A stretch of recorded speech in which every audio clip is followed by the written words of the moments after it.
judiciaire. La vengeance judiciaire, c'est quelque chose qui montre également que les Corses ne se sont jamais détournés des institutions judiciaires. Même mieux, dans les années 1740, à un moment donné, donc c'est pendant les révolutions de Corse, les Corses ne veulent pas véritablement, ou les dirigeants de la Révolution, ne veulent pas, disons, mettre en place un gouvernement normal, je dirais, complet, global, comme ce sera le cas en 1755. Et cependant, comme la vengeance se développe et décime la société corse, eh bien, ils disent qu'il faut faire quelque chose. Et ils dénoncent, à ce moment-là, ils désignent deux dirigeants, deux protecteurs, donc, qui sont donc Jean-Pierre Gaffour et son gendre Mâtre, et ils leur demandent, ils ont une seule mission, c'est d'organiser des procédures judiciaires pour faire arrêter donc la vengeance, parce qu'ils reprochent aux Génois de ne pas le faire. Donc, si vous voulez, vous voyez bien qu'il y a même une aspiration, je dirais, une aspiration de la société corse, même naturelle, qui se dégage. Donc, à cette époque-là, c'est la population corse, c'est le peuple corse qui demande donc des institutions judiciaires. Alors, c'est vrai qu'après, les Corses ne sont jamais contents des institutions judiciaires, qu'elles soient génoises, qu'elles soient françaises, même qu'elles soient corses. Bon, le gouvernement national, les gouvernements nationaux, on dit qu'ils ont eu plus d'efficacité parce qu'ils ont été extrêmement sévères, notamment contre la vengeance. Ils ont été sans doute un peu plus efficaces, mais le Corse a à la fois cette attirance pour la justice et pour la chose judiciaire, et comme il en attend beaucoup de choses, il est toujours déçu. Hein. A chi ha danari e amicizia, torce un naso a giustizia. Celui qui a de l'argent et des amis tord le nez de la justice, c'est-à-dire qu'il déshonore la justice. Voilà. Donc ça, c'est toute, je dirais, c'est toute la problématique. Hein. Je parle sous le contrôle de mes confrères qui sont dans la salle. Il y en a plusieurs. Ouais, effectivement, donc il y a cette question, voilà, de la vengeance, mais qui n'est pas du tout la preuve que les Corses se détournent des institutions judiciaires, pas du tout. D'ailleurs, pour le génération, on parle souvent de comparaison entre la Corse et l'Albanie, à la différence de l'Albanie, la Vendée n'avait disposé pas d'un statut. Absolument. Alors, l'Albanie ou le Monténégro, par exemple, bon, ce sont des pays où il y avait donc un code, bon, en Albanie, le Kanun, mais le Kanun était officiel, c'est-à-dire qu'il était donc défendu et promu par les pouvoirs publics. Au Monténégro, c'est très récent. Au Monténégro, au milieu du 19e siècle, il y a un code qui interdit la vengeance transversale, mais qui autorise la vengeance directe, c'est-à-dire que vous pouvez donc tuer la personne qui a effectivement tué quelqu'un de votre famille, vous pouvez l'abattre. Ça, c'est légal à la moitié du 19e. Hein. En revanche, ce qu'on vous interdit de faire, parce qu'effectivement ça se faisait beaucoup, et ça se fait toujours hein, d'ailleurs, hein, c'est de tuer le cousin germain parce que vous pouvez pas tuer votre ennemi. Bon, ça, c'est voilà. Mais vous voyez, en Corse, on n'est pas dans cette situation à aucune époque. Il y a bien un code de la vengeance, mais c'est un code coutumier qui n'a jamais été promu par les pouvoirs publics, qu'il soit génois, qu'il soit français, et même qu'il soit corse, au contraire. Au contraire, Paul y a combattu la vengeance de toutes ces forces institutionnelles et répressives. Alors, question de la Vendée, après, psychologiquement,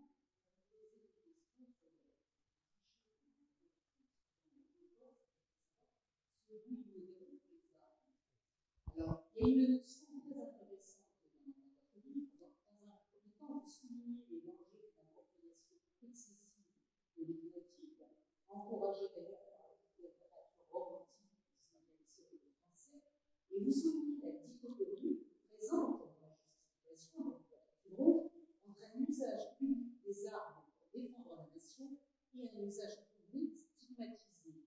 Je vous cite, cette dichotomie usage public, usage privé des armes, l'un étant encouragé, l'autre stigmatisé, se retrouve régulièrement dans la littérature corse de toutes les époques. Absolument. Alors, c'est vrai, bon, on le trouve dans la justification, mais on le trouve dans des textes beaucoup plus récents, hein, dans des textes littéraires. Alors, quand je dis littéraire, hein, je précise, parce que bon, j'ai toujours donné une définition. Bon, moi, c'est au sens vraiment large, hein, c'est-à-dire au sens de Marcel Mauss, dès lors qu'il y a effort pour bien dire, et pas seulement pour dire, il y a effort littéraire. Donc c'est pas uniquement la création littéraire, c'est-à-dire le roman, la poésie, le drame, mais c'est aussi la littérature historique, la littérature politique, qui est un genre à part entière, la littérature d'information, etc. Donc voilà, donc c'est très large. Donc on trouve effectivement cette dichotomie, c'est-à-dire que les armes sont valorisées lorsqu'il s'agit de défendre le pays. Alors ce pays, ça peut être à certaines époques, la justification c'est la Corse, bien sûr, mais à d'autres époques c'est la France, n'est-ce pas? Bon, voilà. Et donc là, on valorise je dirais d'une manière romantique avant la lettre dans la justification, hein, on valorise ces armes que les entrailles de la terre cachent pour les cas où on en aurait besoin. Hein, les entrailles de la terre, vous avez imaginé que la terre donc fournit les armes parce qu'on les a cachées. Bon, mais c'est quelque chose de très très bien dit d'ailleurs hein, Alors en revanche, le même texte, la justification, dit que malheureusement, l'usage des armes, les vengeances, etc. Bon, ça c'est la politique paolienne et la politique des gouvernements nationaux contre la vengeance. Donc, il y a exactement ce que vous avez dit, cette dichotomie. Et quand même, tous ces sujets-là ne sont pas sans lien avec l'actualité. Hein. Bon, ce que j'ai essayé de traiter moi dans ce. Hélas. Alors, on parle de la culture des armes. Alors, la culture des armes. Bon, moi, je défends une position. Je ne sais pas si elle est partagée, en tout cas, je sais qu'elle est partagée par certains, mais peut-être pas de manière majoritaire, je ne sais pas. Moi, je dis simplement que la culture des armes, là aussi, il faut la regarder avec un regard complexe et non pas, je dirais, avec la pensée simplifiante. On sait aujourd'hui qu'il y a des drames, dans cette ville, il y en a eu d'ailleurs, il n'y a pas si longtemps, qu'il y a des drames qui sont dus à un usage des armes avec si des jeunes gens se promènent armés pour aller dans des établissements de nuit, si certains, y compris dans le Nord, c'est pas le Sud n'en a pas le monopole, hein, si se promènent armés et sous l'emprise de substances illicites, tout ça, est-ce que c'est la culture des armes? Est-ce que c'est la culture de la drogue? Est-ce que c'est oui, quand quelqu'un a un accident de la circulation parce qu'il est, je dirais, est-ce que c'est la culture de la voiture? Est-ce que c'est la culture de l'alcool au volant? Est-ce que c'est bon, bref, tout ça est bien plus complexe que le fait de tout réduire à cette fameuse culture des armes. Et pourtant, cette culture des armes, elle existe, et on en retrouve la trace dans tous les textes, dans tous les textes littéraires de toutes les époques, même les plus reculées. Et on pourrait même remonter en dehors des textes, on pourrait remonter à nos statues armées de Philitose, hein, qui semblent symboliser ce goût, cette inclination particulière. Bon, il y a des livres qui ont été écrits, notamment Henri Rossi, qui était un magistrat, qui a écrit là-dessus il y a au moins 30 ou 40 ans. C'est très intéressant. Bon. Alors, c'est vrai qu'il y a ce goût pour les armes. Par exemple, alors, la préfecture de Corse a fait remarquer qu'il y avait donc un taux d'armes déclarées qui était excessif parce que très différent, très supérieur à celui que l'on trouve de l'autre côté de la mer. Bon, là on parle d'armes déclarées.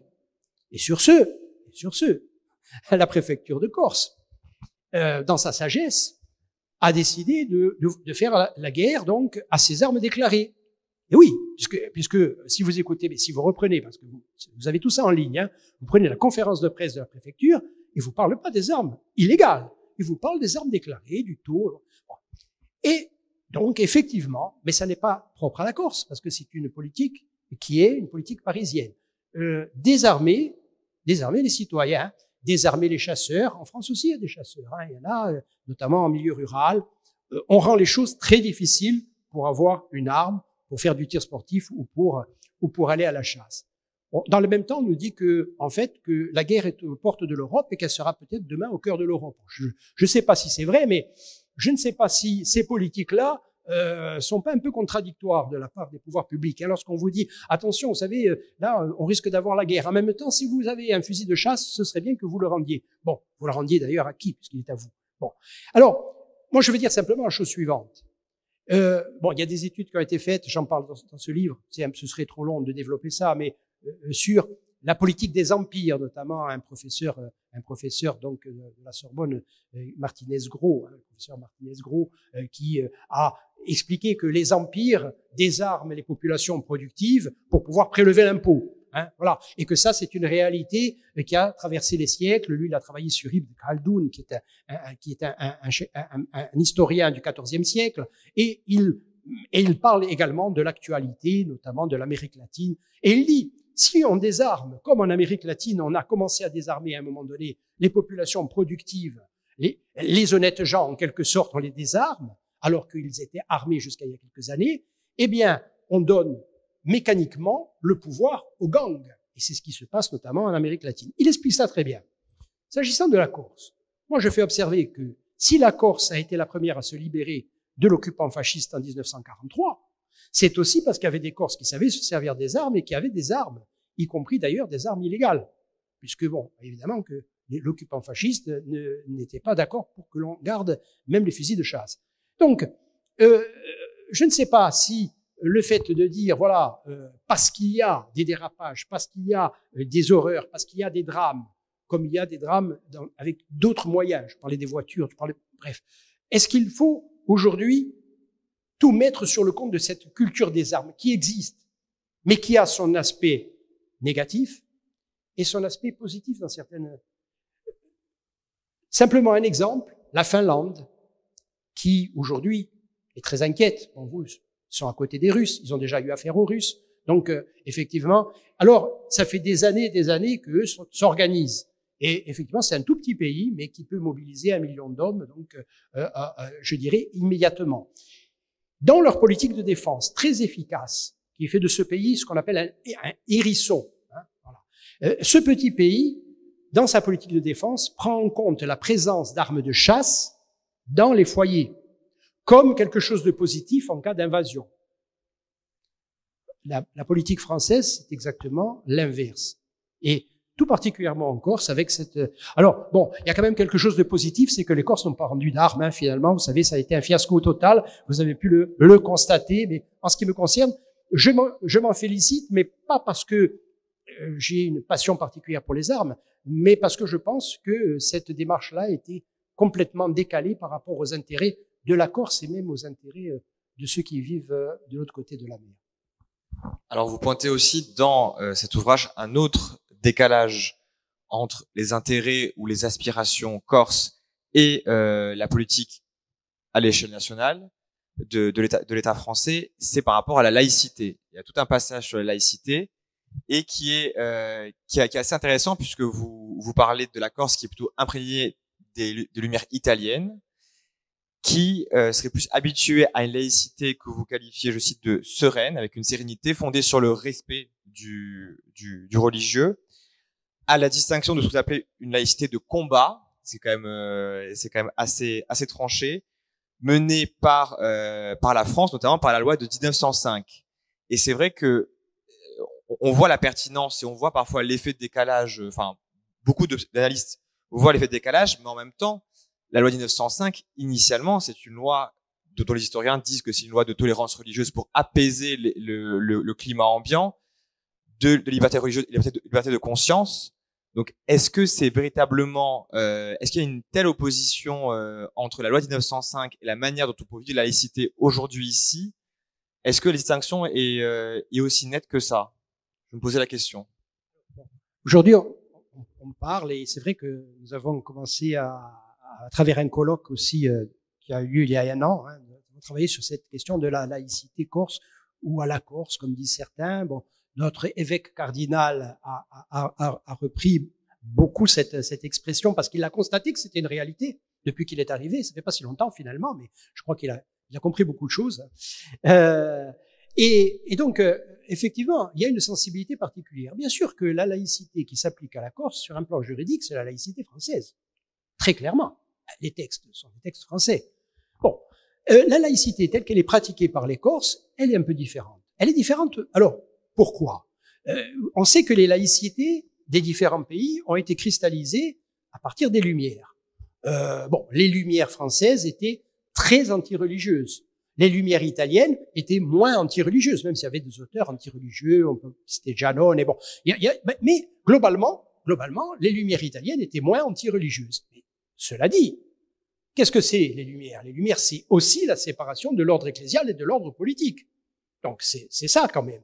Mais il y a différentes manières de le faire.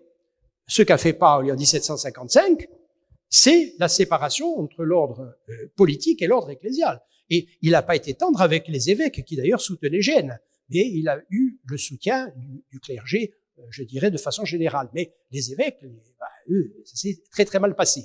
Bon, mais la Corse, au moment des Lumières, elle est dans le monde culturel italien. Ça, je veux dire, c'est factuel. C'est bon. Elle est dans le monde italien. Ce qui fait que les Lumières corses, eh ben, elles se développaient comme elles se sont développées de l'autre côté de la mer. Bon, de l'autre côté de la mer, de l'autre côté, comme on disait, une terra verma, hein, la terre ferme. Hein. Bon, et en Italie. Bon. Il se trouve que en Italie, ces Lumières qui étaient, je dirais, mesurées, hein, qui n'étaient pas anti-religieuses de manière générale, ont donné une laïcité, parce que la laïcité est reconnue par les textes fondamentaux italiens, la laïcità. Et la laïcità, c'est vrai que c'est pas la laïcité de combat qui est, quand je dis laïcité de combat, c'est pas de moi, hein, c'est vraiment quelque chose qui est revendiqué à Paris. Et notamment, bon, vous avez d'ailleurs un très bel article que je ne cite pas, du reste, du professeur Viguier, donc de l'université de Toulouse, qui lui est favorable à la laïcité de combat manifestement, hein, donc et qui justifie, parce que ce sont des questions qui sont très compliquées, très complexes. Moi, je dis pas que nous avons raison dans tout ce que nous disons. Et moi, je comprends même certains Corses qui ne sont pas d'accord avec notre lecture des choses. Mais quand même, dans la pratique, sincèrement, quand vous avez à Ajaccio, le jour de la Madonnuccia, à la messe, le maire, Escalité, avec ses adjoints, qui va renouveler les vœux à la Vierge de la Miséricorde, et il y a quelque chose qui ne correspond pas du tout à la laïcité républicaine française. C'est même hérétique par rapport à la laïcité républicaine française. C'est pas la même chose. Le lendemain, à Bastia, à la Saint-Joseph, vous allez avoir tous les politiques jusqu'au dernier. Je pense que globalement, ils y vont sincèrement. Je pense qu'ils y vont parce que ils ont un attachement à tout cela. Peut-être certains aussi, ne manquent pas d'y être parce qu'ils savent que leur électorat l'attend. Mais de manière générale, moi, je crois à la sincérité de ce genre de comportement, parce qu'il est vraiment enraciné. Puis d'ailleurs, bon, si les élus le font, c'est parce que les Corses, parce qu'ils sont Corses, que les Corses le font. Bon, l'évêque cardinal a dit toute la différence qu'il a pu ressentir en venant en Corse de ce point de vue-là. Donc ça veut dire qu'il y a effectivement une laïcité française, mais qui a eu un impact sur ce que nous sommes aujourd'hui, évidemment, puisque dans nos écoles, il n'y a pas de crucifix comme dans les salles de classe italiennes. Je précise à cet égard que la Cour européenne des droits de l'homme a donné raison à l'Italie sur ce point-là. Il y a eu un procès. Et la Cour européenne des droits de l'homme a dit que l'État italien avait raison de ne pas interdire les crucifix. Et le Conseil d'État italien a revendiqué cela en disant que le crucifix était pertinent même pour représenter des valeurs non religieuses, c'est-à-dire les valeurs de tolérance, etc. Bon, ça c'est le Conseil d'État italien. Bon, évidemment, en France, c'est pas du tout ça. Pas du tout. Et surtout, je rebondis, en Italie, le délit de blasphème est encore en cours aujourd'hui. Ce qui quand même, oui, il y a un délit d'offense à la religion en Italie qui est proche d'un délit de blasphème. Et ce qui est vrai que c'est quand même très différent. Et vous dites d'un modèle laïque à la française où le blasphème est possible et envisageable. Oui, il est non seulement possible et envisageable, même depuis quelques années, il est conseillé par les pouvoirs publics. Et oui. Il a même été financé après le drame de Charlie Hebdo. L'État, donc le gouvernement a demandé à Charlie Hebdo de sortir immédiatement un nouveau numéro blasphématoire, au moins aussi blasphématoire que le précédent. Et pour faire de bonnes mesures, ils ont aussi attaqué les autres religions, mais sur demande du gouvernement qui a financé.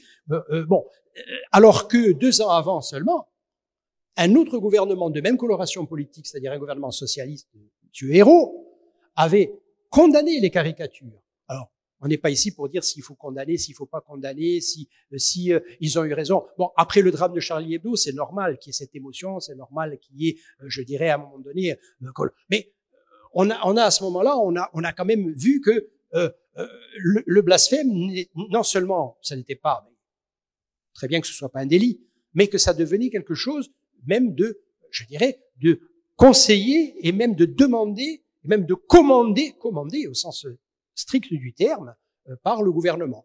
Donc voilà, ça c'est quelque chose. On peut être pour, on peut être contre. c'est le système actuel français. Les Américains sont en désaccord total là-dessus, mais totalement. Bon, j'en parle un peu puisqu'il y a eu une mini polémique s'agissant de Charlie Hebdo. À un moment donné, les auteurs américains du Pen Club international n'étaient pas d'accord pour qu'on donne une décoration à Charlie Hebdo. Ils avaient tous évidemment condamné cet attentat barbare, évidemment, mais ils disaient non, il n'y a pas lieu à un moment donné d'inciter non plus parce que ça a des conséquences en termes de voilà. Moi, sur ces questions-là, bien sûr que tous les points de vue sont respectables. Et en plus, ce sont des questions extrêmement sensibles, qui dérapent vite. Donc, il faut être extrêmement prudent. Personne n'est sûr de détenir la vérité sur ces cas-là. Mais force est de constater qu'il y a des différences d'appréciation entre les Américains, les Anglais, les Italiens, les Français, et que la position française, aujourd'hui, elle est pas forcément partagée partout. Donc, alors, encore une fois, pour revenir à la laïcité, parce que je suis allé sur un terrain un petit peu différent, mais dans le prolongement, mais la laïcité italienne, validée par le Conseil de l'Europe, validée par la Cour européenne des droits de l'homme, ça n'est pas non plus la laïcité corse, parce que nous avons aussi reçu, je dirais, l'influence de la laïcité française. Donc moi, je dirais qu'aujourd'hui, nous sommes un peu entre les deux, Alors, dans votre livre, vous évoquez plusieurs figures importantes de la Corse, et il y en a une particulièrement qui est très importante pour vous, que l'on retrouve également en fil rouge du livre que vous avez coécrit avec Marie Ferrante, qui s'intitule Un peu de temps à l'état pur. C'est la figure de Maria Gentile. Et c'est une figure d'autant plus intéressante qu'elle marie en quelque sorte l'impact de la littérature, le politique, et qu'elle renvoie aussi au mythe d'Antigone. Donc on se retrouve dans un continuum qui est aussi un substrat d'un imaginaire polyphonique, tel que vous le définissez. Là encore, je vais vous citer, puisque vous en tirez même une définition politique. Je me définirais plus volontiers comme gentilliste, plutôt que paoliste, par référence à Maria Gentile, personnage modeste mais lumineux de notre histoire. J'appelle gentillisme le lien entre transcendance et action humaine. Le gentillisme, c'est le parti d'Antigone. Malraux affirmait que Antigone était, pour avoir dit non, le plus grand personnage de l'histoire. Mais Antigone relève de la mythologie. Maria Gentile constitue quant à elle l'incarnation historique de ce mythe, et personnellement, je la tiens pour la plus grande figure de la Corse. Oui, tout à fait. Bon. On me pose la question, est-ce que vous êtes paoliste? Bien sûr que je suis paoliste. Voilà, je suis militant nationaliste depuis que je suis en âge de comprendre ce que ça veut dire. Évidemment, je suis paoliste. Mais en même temps, je mesure chez Paoli. Voilà, il y a des choses qui me conviennent, des choses qui me conviennent pas. Son admiration très pratique d'ailleurs pour Machiavel, je la partage pas. Bon, et je pense que voilà, et Machiavel, attention, faut pas donner une caricature de Machiavel. Machiavel, c'est un grand penseur politique qui a dit des choses très intéressantes et qui est aussi un grand penseur républicain. Bon, il faut pas la caricature de Machiavel, le précepteur des tyrans, etc. Mais enfin, c'est vrai que quand on lit les correspondances de Paoli sous cet angle-là, on trouve évidemment une omniprésence des préceptes machiavéliens. Et puis, notre général de nation, parfois, il est même un peu machiavélique, pas seulement machiavélien. Bon, mais bon, ça, c'est comme ça. Bon, et à l'époque, vous savez, si vous ne faisiez pas certaines choses, on vous prenait pas trop au sérieux. Bon, donc, chez Paoli, il y a toute l'œuvre de Paoli. Il a réussi, tout en poursuivant la guerre, à faire un État avec une diplomatie, avec une armée, avec une flotte de guerre, en battant monnaie, en développant l'agriculture autant qu'il a pu. Bon, je veux dire, c'est une œuvre immense, et puis une contribution, comme je le disais tout à l'heure, à l'histoire des idées politiques. Donc, c'est un personnage immense, Paoli, immense, et nous le vénérons. Mais encore une fois, Maria Gentile, et elle, c'est une jeune femme qui n'avait certainement pas lu Sophocle, qui n'avait sans doute pas entendu parler d'Antigone, et qui refait les gestes d'Antigone parce qu'elle se dit que son fiancé, on ne peut pas le laisser sans sépulture, c'est pas possible. Parce que, alors, pourquoi? C'est là qu'intervient la transcendance. Ça, c'est quelque chose qui, à un moment donné, dépasse les raisonnements, les démonstrations. Il y a des choses que l'on ne peut pas démontrer à partir du monde, hein, comme l'écrit un auteur que je cite également, donc Sophie Nordman. Il y a des choses que l'on ne peut pas démontrer à partir du... Non, mais en même temps, on sait que c'est... Alors, qu'est-ce que c'est? Alors, pour Antigone, c'est la loi des dieux. Il a dit, la loi des dieux est supérieure à la loi des hommes. Bon, et évidemment, Créon, il fait la loi, parce que c'est quand même le roi, hein, son oncle, c'est le roi, il fait la loi. Et elle ne conteste pas, c'est pas du tout une révolutionnaire sur un plan, mais elle dit, mais au-dessus de la loi des hommes, il y a la loi des dieux. Bon, pour Maria Gentile, c'est peut-être la loi de Dieu, parce que je pense qu'elle était chrétienne, Maria Gentile. Bon, mais pour quelqu'un qui n'est pas croyant, c'est peut-être le droit naturel, mais c'est la dignité humaine. C'est bon, oui, en tout cas, l'humanité, elle devient telle à une époque très reculée, et ça a été très bien montré, je dirais, par ceux qui ont travaillé sur cette question, au moment où on commence à inhumer les morts, à s'occuper des morts. Et on les laisse pas à la proie des sangliers ou des corbeaux. C'est quelque chose qui fait partie de ce que l'on ne peut pas démontrer, mais de ce que l'on ressent. Et là, on rentre dans la transcendance. Et donc, ce geste de Maria Gentile, qui est le geste d'Antigone, eh bien, c'est un geste que l'on peut reproduire aussi de façon politique dans certains cas. Dans certains cas, on va faire quelque chose et on va rien demander à personne. Rarement. Mais c'est arrivé, moi, ça m'est arrivé, de ne demander ni à mon cabinet, ni à l'exécutif du mouvement auquel j'appartenais. Ça m'est arrivé très rarement, parce que j'ai pas cette réputation-là. Mais parfois, lorsque ça touche à vos adhésions spirituelles, lorsqu'il y a une question de vie ou de mort d'un être humain, ou de plusieurs êtres humains, eh bien, vous pouvez aussi faire application de cela. C'est une partie de la politique au quotidien, une petite partie, mais c'est une grande part de sa justification, je crois, de sa justification globale.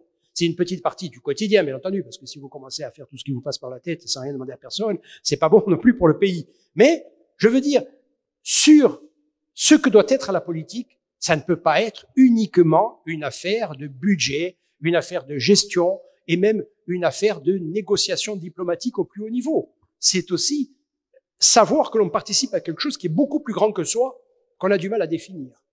Justement, vous avez une phrase qui rejoint exactement ce que vous venez de dire. Vous écrivez « Il n'est de politique digne de ce nom qui ne soit fondée sur une éthique et une spiritualité, quelle que soit la forme de l'une et de l'autre. » Oui, tout à fait. Quand je dis spiritualité, ça ne veut pas dire qu'il faut être de confession catholique ou bien, non, c'est pas ça, mais une spiritualité. Il y a une spiritualité laïque, mais effectivement, une politique qui est privée de sa dimension spirituelle, c'est le mandat politique, qui est un mandat pleinement politique, devient un simple mandat administratif.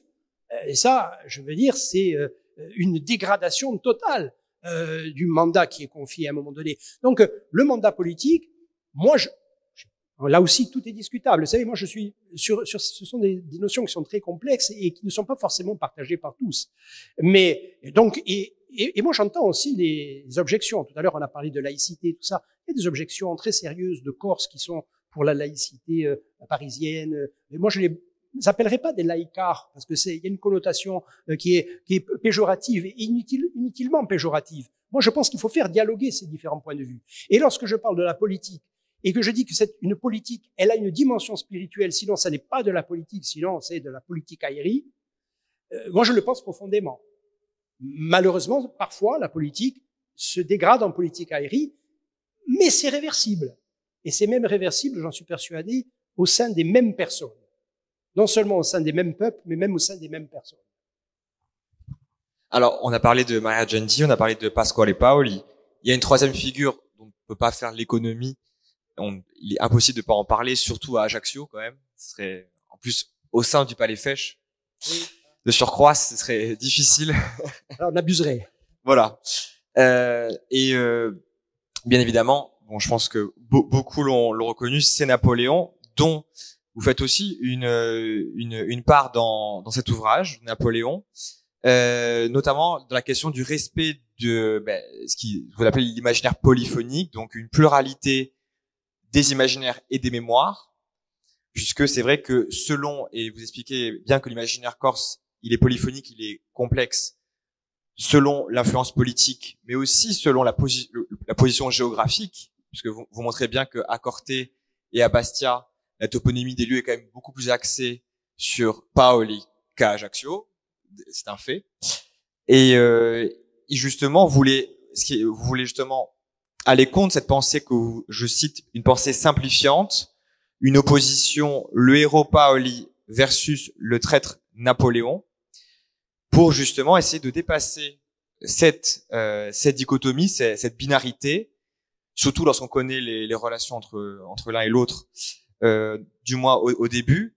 Et c'est vrai qu'il y avait eu en 2021, lorsque vous étiez président de l'Assemblée de Corse, c'était le bicentenaire de la mort de Napoléon, hasard du calendrier, et vous avez tenu justement à organiser des cycles de conférences et de débats pour justement accueillir l'ensemble des récits mémoriels, l'ensemble des narratifs sur ces différentes figures tutélaires et différents cours de l'histoire. Vous parliez également aussi de Mâtre, aussi, qui est également une mémoire peut-être plus confidentielle, mais qui existe encore. Quelle est justement la distinction que vous faites aussi dans votre ouvrage entre commémorer et célébrer? Parce que la distinction peut paraître ténue, mais dans votre pensée, elle est essentielle. Oui, alors c'est vrai que bon, au moment où la question s'est posée, bon, j'étais en fonction, donc on en a beaucoup parlé à l'Assemblée de Corse. Bon, il y avait ceux qui voulaient célébrer Napoléon, et notamment les Ajacciens. Bon, oui, c'est vrai que il y a une sensibilité particulière à Ajaccio. Bon, il y a ceux qui voulaient même pas entendre parler de Napoléon parce que c'est un dictateur, parce que il a fait des guerres sanguinaires, parce que bref, bon. Donc, et alors, en fait, ceux qui veulent célébrer Napoléon, notamment bon, la municipalité d'Ajaccio, qui m'a reçu d'ailleurs récemment pour parler de Napoléon, donc très gentiment, donc à quelques pas d'ici. Mais moi, c'est tout à fait légitime. C'est tout à fait légitime. Et c'est comme il est légitime de dire non, mais Napoléon, quand même, il a tourné le dos à la Corse, c'est vrai. Il nous a envoyé Morand, c'est vrai. Morand était un général sanguinaire. Ben, les Fiumurbaci en ont gardé, donc voilà, un souvenir. Donc il y a encore aujourd'hui, tous les ans, donc à Isolaccio di Fiumurbo, une commémoration. Alors, qu'est-ce que c'est une commémoration? Alors, une commémoration, ce qu'on a voulu faire à l'Assemblée de Corse à ce moment-là, puisqu'on s'est mis d'accord sur cela, hein, c'est se souvenir ensemble. Ça veut dire ça, commémorer. Se souvenir ensemble. Célébrer, ça veut dire, bon, célébrer, c'est ce qu'on a fait pour Paoli. Alors, pour Paoli, aujourd'hui, tout le monde est à peu près d'accord pour le célébrer. Tout le monde. Bon, c'était pas le cas il y a 20 ans. Mais aujourd'hui, tout le monde. Napoléon, ça pose toujours problème. Mais pour commémorer, je pense qu'il n'y a plus de problème. Et moi, je crois qu'il faut, aujourd'hui, vous savez, on va pas donner des points ou des mauvais points à Paoli ou à Napoléon. Parce que je pense que ça n'est pas ils n'en ont pas besoin de nos bons points et de nos mauvais points. Bon, après, ce sont des vies qui sont des vies très riches, avec des positions différentes selon le moment de leur existence. Napoléon, à l'âge de 20 ans, il n'est que corse, comme l'écrit Jean Tullard. Il est corse, indépendantiste, paoliste, anti-français. Bon, ça c'est Napoléon à 20 ans. Tiens, Paoli ne l'a pas reçu, il l'a reçu très fraîchement.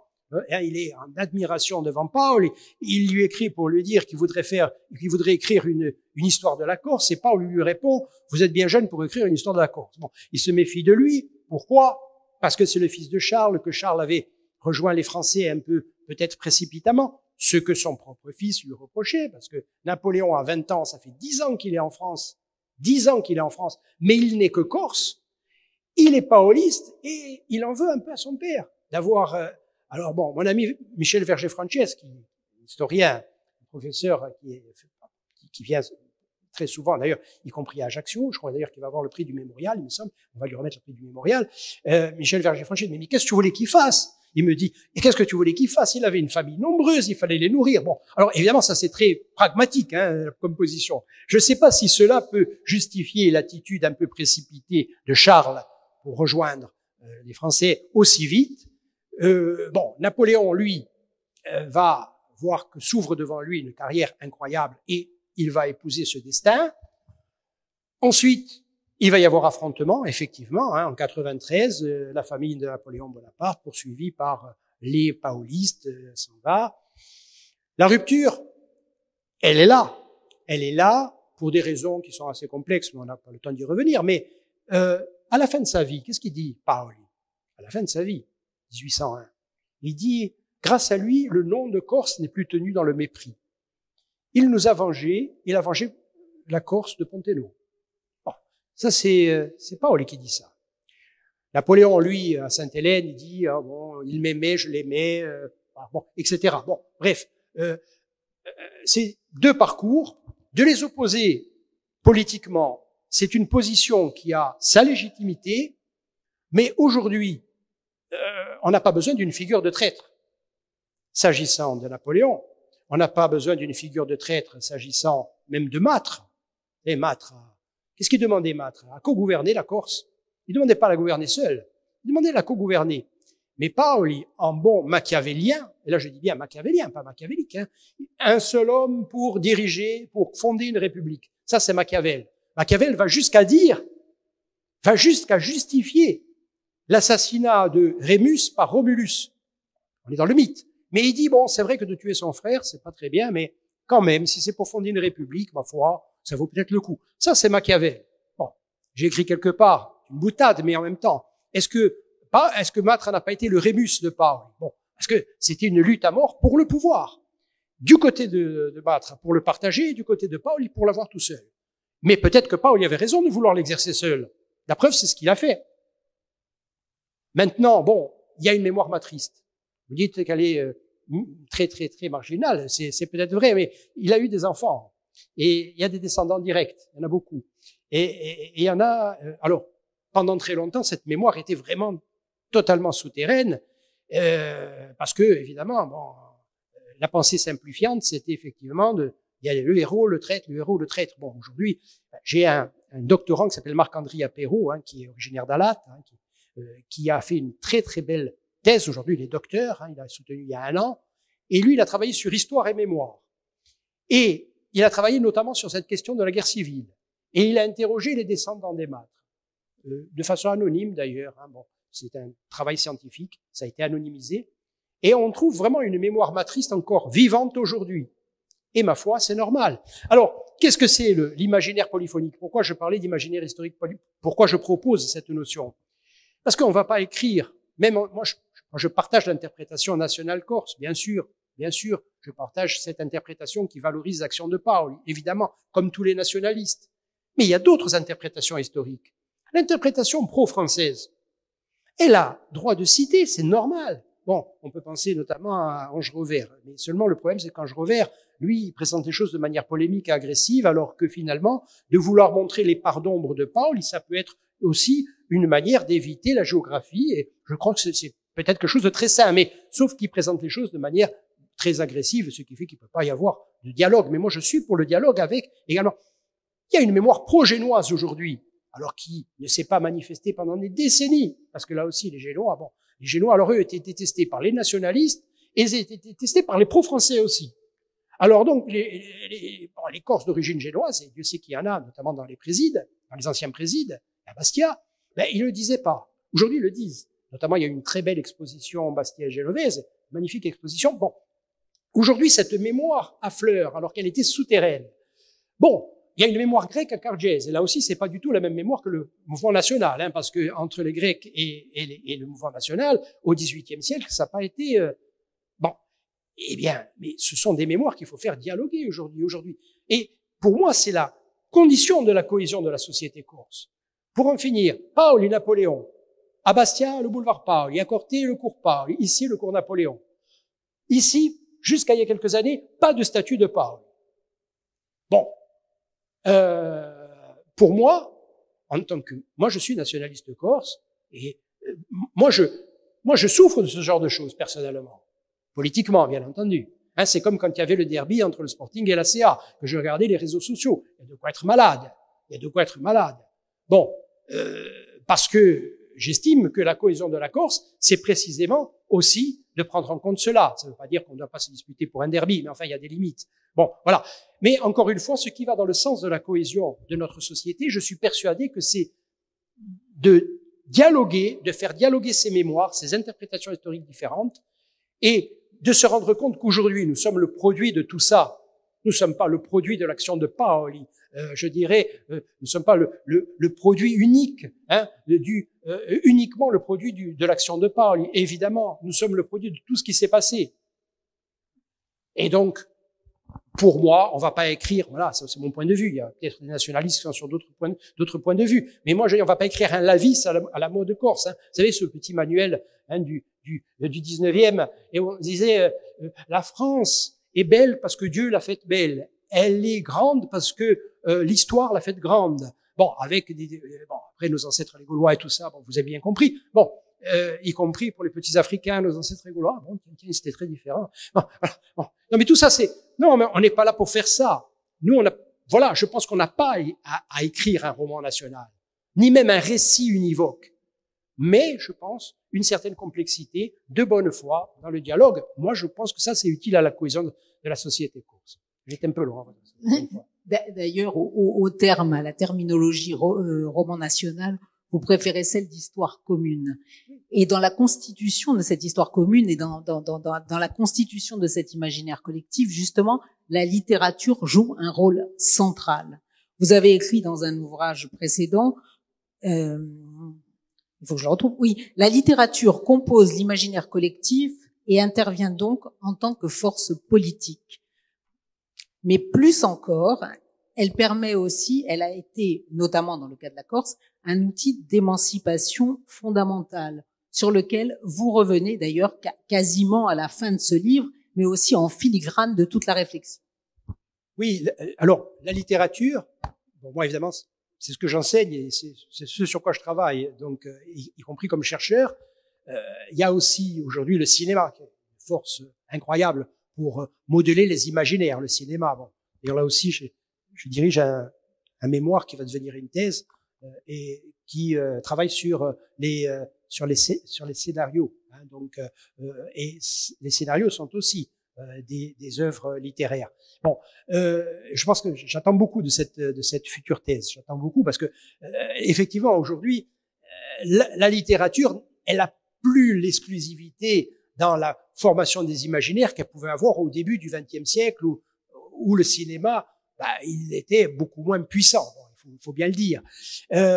Mais enfin, il y a une complémentarité. C'est la culture, c'est la façon dont la création littéraire, c'est la création culturelle.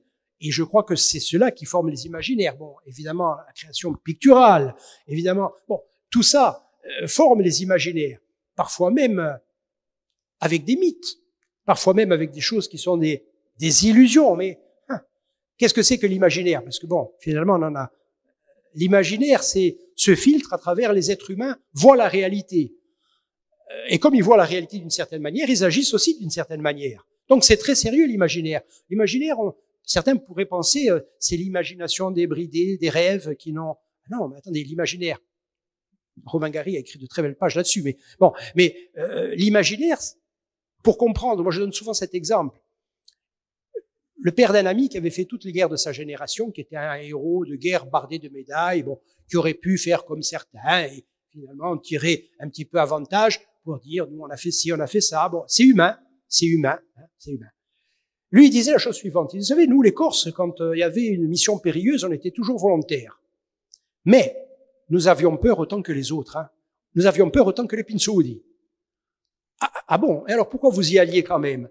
Et nous y allions parce que, en fait, c'était l'idée qu'on se faisait de nous-mêmes, les Corses guerriers, et même les Pinsoudi nous voyaient comme ça. Alors peut-être même que les Pinsoudi les poussaient volontiers devant. Bon, je sais pas. Mais enfin, vous vous rendez compte de l'honnêteté, la lucidité de cette personne qui, au seuil, et même au crépuscule de sa vie, va dire, mais nous avions peur autant, mais donc, il n'est pas dupe. Ça, c'est l'imaginaire. Mais l'imaginaire vous fait agir, y compris pour prendre des risques inconsidérés. C'était Céline qui disait, le courage est un manque d'imagination. Mais peut-être que le courage, c'est peut-être aussi un courage excessif. Je veux dire, ça peut être aussi un imaginaire trop développé. Mais en tout cas, bon, les Corses ont cet imaginaire s'agissant du recours aux armes. Donc voilà, l'imaginaire, il faut l'étudier. Il faut continuer à le construire. L'histoire, c'est l'affaire des historiens. Mais la politique de mémoire, c'est l'affaire de qui? Ben, c'est l'affaire des politiques. En France, qui c'est qui dit cette personne va aller au Panthéon? C'est le président de la République. Il dit on va mettre cette personne au Panthéon. Et il choisit. Hein, bon, c'est un peu je dirais le phénomène qui a été décrit notamment par un anthropologue Pouillon, français, qui parle de la filiation inversée, c'est-à-dire qu'on choisit nos ancêtres. C'est pas, on ne descend pas on les choisit. On choisit ce qui nous conviennent. Et on choisit d'être dans l'héritage de tels résistants français et on l'emmène au Panthéon. S'agissant des courses, il y a évidemment nos œuvres picturales, on a nos sculptures. La femme n'était pas très présente jusqu'il y a quelques années, elle n'était pas très présente dans la statuaire civile corse. Je ne parle pas de la statuaire religieuse, parce que Marie est omniprésente, évidemment, on le sait en Corse. Mais la statuaire civile. La veuve de Rennes, à Bastia, au centre, pas tout à fait au centre, donc sur la place Saint-Nicolas, qui vient offrir son fils, alors que tout le reste de sa famille a été décimé à la guerre, elle vient offrir son dernier fils à Paoli. Mais sur le monument aux morts, c'est plus à Paoli, c'est à la France. Pourquoi pas? Bon. Je sais pas si vraiment c'est un exemple qu'il faut proposer à l'admiration des générations actuelles. De dire voilà ce que c'est la femme corse. Elle a eu tous ses enfants massacrés, son mari et tout, et elle emmène maintenant le dernier. Moi, personnellement, je suis pas sûr que ce soit un exemple. Bon. Ensuite, il y a le bas-relief. La pauvre, elle a eu droit qu'à un bas-relief sous la statue de son mari, la femme de Jean-Pierre Gaffouri, qui est une mâtre d'ailleurs, qui est la sœur des mâtres. Donc Faustina Gaffouri, qui est très connue dans l'histoire de la Corse, mais enfin, moins que Jean-Pierre Gaffouri. Et alors elle, il y a deux anecdotes qui courent sur elle. La première, c'est que les patriotes corses veulent se rendre, et elle leur dit, si vous vous rendez, je mets le feu aux poudres, on saute tous. Bon. Bien. La deuxième, elle est peut-être encore pire, parce que les Génois ont réussi à s'emparer de son fils, qui est le futur François Gaffouri, qui va trahir d'ailleurs. Enfin bref, le bébé, et elle a dit, tirez quand même s'ils ont mon fils. Bon. Est-ce que alors ça, c'était les exemples qu'on donnait aux générations, hein, bon, surtout quand il fallait faire la guerre. Voilà ce que c'est qu'une femme corse, etc. Maria Gentile, ça n'a rien à voir. Et Maria Gentile, nous l'avons introduite donc dans la statuaire civile, donc c'est Gabriel Diane, donc qui a été sollicité, hein, sculpteur de Bastia, et qui a donc fait entrer, je crois, la femme de plein pied dans la statuaire civile, et je crois pour de bonnes raisons. Parce que de courir le risque de perdre la vie pour donner une sépulture à son fiancé, c'était pas le frère comme Antigone. Bon. Eh bien, c'est quand même, il me semble, plus beau que d'emmener son dernier fils se faire massacrer, même si c'est pour Paoli. Et l'ensemble de ces figures qui justement, vous disiez que Paoli, Gentile, c'est des figures qui sont revenues sur le devant de la scène, qui ont gagné vraiment une légitimité auprès de l'opinion publique corse.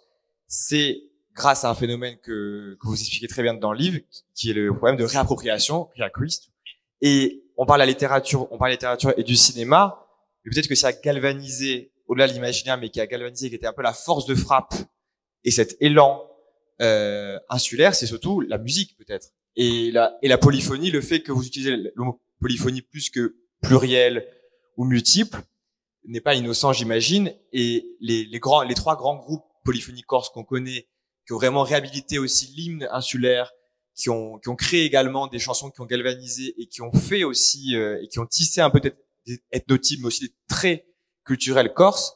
Ça aussi, c'est quand même un ciment vers une forme d'autonomie culturelle où l'identité corse est devenue quelque chose de vraiment distinct des autres identités qui ont voulu éventuellement la conquérir ou du moins empiéter sur sa démarche. Oui, alors tout à fait. Bon, c'est vrai que le Riacuiste, c'est un ensemble. Hein, c'est un ensemble. Donc, sur l'aspect culturel, il y a les groupes qui ont joué un rôle énorme, vraiment très important. Surtout que leur rôle a été aussi littéraire, parce que il y avait de très beaux textes, notamment les textes de Fouzine, qui avait fait. Bon, bref, Jacques Fouzine a fait de très très beaux textes qui ont été chantés ensuite par Cantabo Boulougours. Alors qu'il n'était pas forcément sur la même position politique d'ailleurs, hein, Jacques Fouzine. On en a parlé avec Jacques Fouzine. On en a même parlé dans un film qui a été fait sur Jacques. Bon. ça je peux me permettre d'en parler parce que c'est public. On a parlé de l'appréciation de Jacques Fouzine sur les revendications qui étaient celles du groupe quant à Bouboulous. Et lui, il écrivait beaucoup pour eux, mais en même temps, bon, il n'était pas. Ce qui fait que de temps en temps, il transformait un peu ses paroles. Vous voyez, bon, non, enfin, on peut pas s'attarder sur la question. Mais ce que je veux dire, c'est que les groupes, ça a été aussi, je dirais, un apport sur le plan musical, bien sûr, mais aussi littéraire. Et puis, il y a Jacques Thiers, qui est un romancier, le romancier principal, même si c'est pas lui qui a inventé le roman corse, c'est Dalcetto, plusieurs décennies avant. Et lui, il a mis ses pas dans les pas de Dalcetto, il a revendiqué cette influence. Hein. C'est une honnêteté c'est vrai. Il n'y en a pas beaucoup, hein. Vous savez, de revendiquer ses influences, il n'y a pas beaucoup qui le font vraiment. Surtout en disant les vraies influences, hein. Vous interrogez des gens, mais qu'est-ce qui vous a inspiré? Oh, moi, vous savez, alors Dostoïevski. En réalité, celui qui les a vraiment inspirés, et même qu'ils ont un peu pompé parfois, eh bien, ils n'en parlent pas, oui. C'est comme ça. Bon, et non, Jacques Thiers est un homme d'une probité intellectuelle totale, et donc il y a eu ce Riaquisto. Mais ce Riaquisto, qu'est-ce que c'est? C'est pas une évolution seulement. C'est même pas d'avoir mis le turbo, c'est même pas d'avoir réveillé des choses qui étaient enfouies ou qui n'étaient pas suffisamment développées. C'est un changement complet de paradigme. C'est-à-dire que moi j'ai connu cette période-là parce que malheureusement je suis pas né il y a 20 ans, je suis né en 60. Donc je me souviens de la Corse du début des années 70 et de la fin des années 60. Les Corses, la plupart des Corses voulaient devenir des Français comme les autres. C'est tout. Et c'était comme ça. Et puis, il y a eu une poignée de jeunes gens, alors, qui étaient plus âgés, bien sûr, c'est pas ma génération, c'est la génération dessus, qui ont décidé de mener cette démarche polymorphe, hein, parce qu'il y a évidemment l'aspect politique, y compris la création d'une organisation clandestine, le FLNC, etc. Bon. Et ça a été le Riaquisto globalement.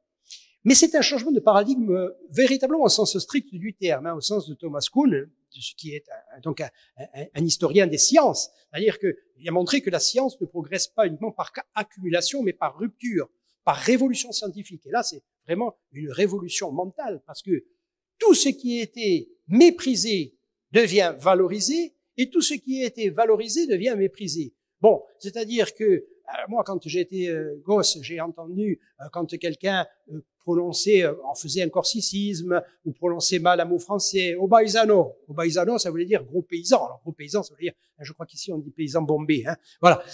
Bon, bref. Et ça, c'est-à-dire qu'il y avait donc le sentiment des Corses que leur langue qu'ils pratiquaient encore bien plus qu'aujourd'hui. Mais même les Corses corsophones, et c'était des Corses corsophones généralement qui disaient « Mon Dieu, nous on a d'empara au Corse. Ça ne sert à rien d'apprendre le corse. » Et là, le Riaquisto change tout. C'est-à-dire que le paysan n'est plus méprisé, ça devient un modèle. Les chansons « E fatto di lume un paesano hein, » ou bien notre ami Valentini « Dimmi tu, homo di adera ». Bon, et ça c'est complètement un changement. Parce qu'il est plus méprisé, il est valorisé, mais d'une manière incroyable. Et même, ce sont les citadins qui veulent ressembler à des paysans à ce moment-là, et qui retournent. Bon, alors c'est vrai qu'il y avait aussi, c'était après 68, il y avait aussi, mais encore, c'était vraiment dans le cadre d'une revendication qui était une revendication nationale.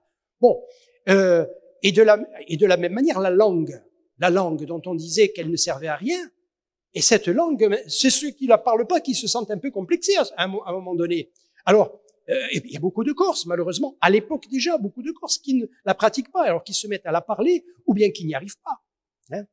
Il y a des responsables éminents de la lutte nationale, qui ont pris des risques considérables, et qui sont allés en prison et tout, et qui n'ont jamais parlé, et qui me disent, mais tu sais, chez moi, tout le monde parlait corse. Mon père, ma mère, mes grands-parents des deux côtés, etc. Et à moi, ils me parlaient jamais corse. Et à un moment donné, ça crée aussi des blocages, hein, parce qu'on a peur de se tromper, etc. Bref.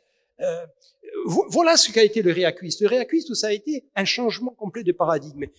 Et il a fallu quand même plusieurs dizaines d'années pour arriver à ce que j'appelle l'hégémonie culturelle. Mais je crois quand même qu'aujourd'hui, il n'y a plus de discussion sur la valeur de la langue, quel que soit l'engagement politique. Il n'y a plus de discussion sur ces sujets-là. Plus personne ne dit la langue corse ne sert à rien. Plus personne n'entend ça. Moi, je l'ai entendu quand j'étais petit, mais je l'entends plus, évidemment. Donc voilà, le Riaquisto, ça a été tout ça. Mais le Riaquisto, à ce moment-là, c'est quand même une position minoritaire au moment de son développement. il va falloir 40, 50 ans pour qu'au début des années 2010, un de nos adversaires les plus fameux, qu'on a toujours respecté et que je connaissais très bien, qui était Nicolas Alphonse, qui était notre adversaire numéro 1 sur le plan politique, pas notre ennemi, c'était un Corse, et c'était un Corse avec lequel on dialoguait. Et il a dit publiquement, les nationalistes ont gagné la bataille des idées. Eh oui, les nationalistes ont gagné la bataille des idées, c'est vrai, ça a été, je dirais, une étape du réacquiste, une étape, je dirais, à mon avis, irréversible, mais qui ne met pas fin aux difficultés. Parce qu'entre-temps, le Corse, il y a beaucoup moins de gens qui le parlent. Alors justement, dans le droit fil de ce que vous venez de dire et de ce qu'a soulevé Michel, le livre se termine, on pourrait d'ailleurs terminer par là également, se termine sur la notion d'indépendance au sens large, notamment un préalable qui est l'indépendance culturelle et intellectuelle. Donc on en revient donc au processus d'émancipation initié par le Riaquiste, mais aussi par l'affirmation de la singularité, et là je vais reprendre le mot de Michel Torga, comme meilleur passeport vers l'universel. Absolument. Alors, bon, moi vous le savez tous, moi je suis un militant indépendantiste, donc moi je plaide inlassablement depuis que je suis adolescent pour l'indépendance de la Corse. Cela dit, bon, aujourd'hui nous ne sommes pas en situation d'avoir l'indépendance dans les mois ou les 2 ans à venir, disons. Parce que moi je suis un optimiste. Bien, sinon on fait pas de politique si on n'est pas optimiste, Muriel. Si on n'est pas optimiste, on fait pas de politique. Voilà. Bon, donc je pense qu'on va y arriver. Cela dit, tous les Corses ne sont pas pour ça. En revanche, sur la question culturelle, il y a une urgence. Il y a une urgence parce qu'on a parlé de ce réacquiste qui a été un nouveau paradigme, c'est vrai, qui a changé non pas les réponses, mais les questions qui étaient posées. Et quand même, il reste quelque chose du surmoi. Alors moi, je dirais un surmoi colonial.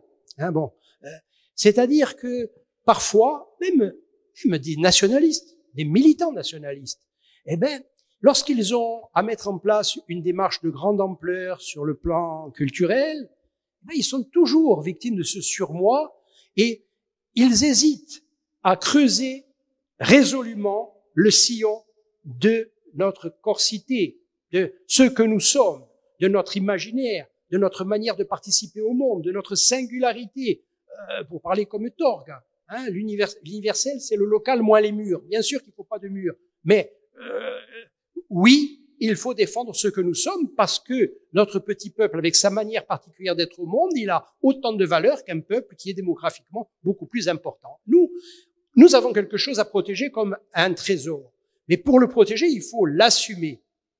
Je pense à la définition du Corse par Charles Santoni. Charles Santoni, qui était le bâtonnier de Bastia, qui a été aussi un politique. Et Charles Santoni, on lui pose la question, c'est quoi être Corse? Et Corse, celui qui s'assume comme tel. Pas mal. Celui qui s'assume comme tel.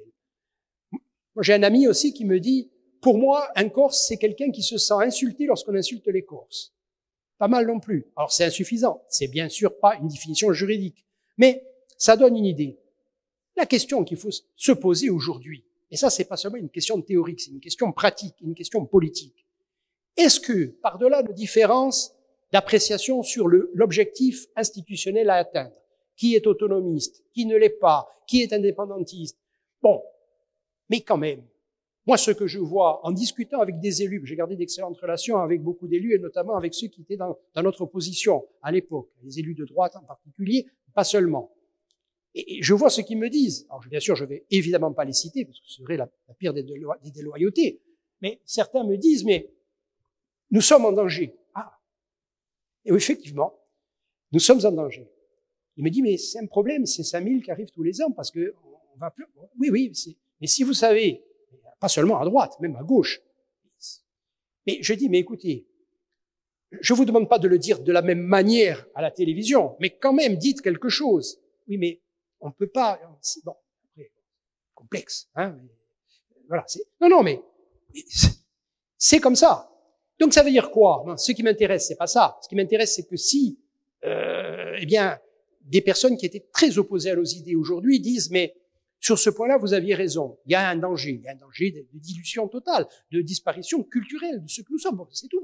C'est une question, là, aujourd'hui, un petit peuple comme le nôtre, déjà, qui a accueilli énormément, et c'est très bien, qui n'a pas les moyens de défendre sa langue, qui n'a pas les moyens juridiques de défendre sa langue, ni les moyens financiers aussi, parce qu'il faut aussi de l'argent, qui n'a pas donc les moyens de défendre la culture qui est portée par la langue, et on en voit tous les ans.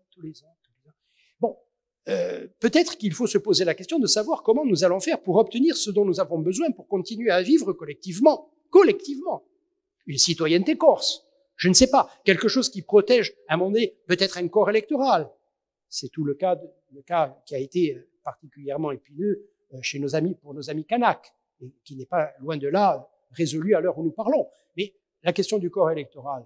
Moi, j'ai des élus, des maires, pas nationalistes du tout, qui me disent, mais tu sais, moi, j'ai été obligé dans ma commune d'aller voir le représentant de mon opposition traditionnelle, les Corses, et j'ai été obligé d'aller les voir pour leur dire, mais si nous ne faisons pas une liste commune aux prochaines élections, on va perdre la mairie, mais les Corses vont perdre la mairie. Bon, c'est pas vrai dans toutes les communes. Non, mais... Et moi, je l'ai dit, c'est très bien ce que tu as fait. Effectivement, en 2020, je dirais pas la commune, bien entendu. En 2020, s'il a envie de le dire, il le dira lui-même. Peut-être qu'il le dira du reste.